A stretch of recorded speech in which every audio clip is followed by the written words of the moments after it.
Hello again, I'm Jessie, and I'm here because I want to help you stop cutting and renounce suicide. So, today I want to talk about masochistic and suicidal thoughts. When you're depressed, your mind can be a terrifying place. The first time I remember having a suicidal thought, I was about 10 or 11. I remember praying to get eaten by a mountain lion or ran over by a truck. I know it's a horrible thought for an 11-year-old, but that thought came to me. Um, Over the years, they got worse. They increased to the point where I'd be doing the dishes and envision running myself through with a knife. For years and years, I would get these thoughts all the time. So, what can I do about it? Well, it helps to understand that it helps to understand how our thoughts work. Our mind is like a computer, collecting information and then storing it as memory and spitting it back to us to solve problems. When you're doing a crossword puzzle or playing charades, your mind will spit out a bunch of different words that might fit until you find the right one. It does the same thing when we're bored or angry. At some point, our brains learned that cutting or even suicide was a potential solution to the problem of emotional pain. So when those feelings pop up, we think about suicide. Well, that's dramatic. How about we just cut? And when we listen to those thoughts and we cut ourselves, we tell our brain that yes, this is the answer. And then it becomes a habit. And the more we do it, the more we tell our brains that this is the answer. And the more our brain thinks this is the answer to everything. And it starts giving us those thoughts out of the blue when we're not even sad. So the method I learned to stop those thoughts is simple and effective. Give that thought pattern a name. I call mine Bob. Sorry to anyone named Bob.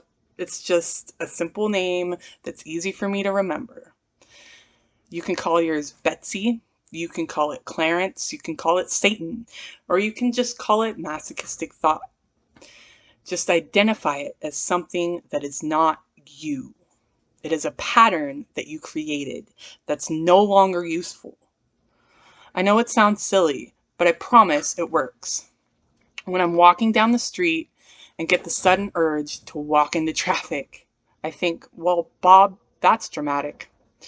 Or just a simple, hi, Bob, and then move my attention to something else, like a pretty tree or the sky.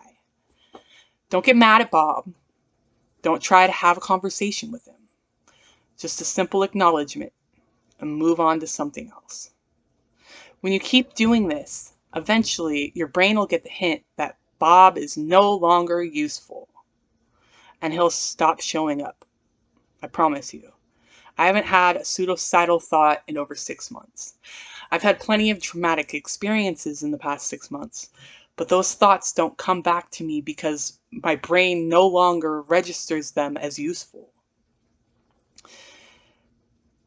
And so they just don't even show up anymore. It takes some time and you have to stick with it, but I promise it really truly works. Your mind is a tool you have, like your hands or your stomach, like it's a part of you, but it's a tool that is supposed to work for you, not against you. Um, if you want a healthy body, you have to eat right and you have to exercise. If you want a healthy mind, you have to take care of it. The best thing I ever did for myself was learn to meditate, to step back and observe my thoughts instead of following them. It takes time and practice, but it's worth it. Breathing exercises help so much. They really, really do. It helps teach you how to quiet the mind and how to focus your attention. You have control of your mind if you actually put in the time to work with it. I promise you. Don't give up on these things the first time you try it because they don't work instantly. your brain has to build up these habits over time. And there are things you can do to build those habits. Affirmations. You have to get yourself into the habit of thinking positively. Tell yourself certain affirmations every single day. And eventually you'll start to actually believe them. Every single day you have to be grateful. Make yourself take note of at least one thing good that happened. Even it's as simple as I had a taco for lunch or I saw a pretty dog. You have to make yourself look for and appreciate the good in your life and make a habit of it while working on eliminating the habits that are not useful to you. You can do this. It takes time, but you have to start using those tools that you learned and that I'm giving you. That you have things that work for you to quiet your mind. Practice them. Get yourself into healthy thinking habits. And remember to identify those bad ones as not you, because they are not you. They're things that you created, but you can get rid of them.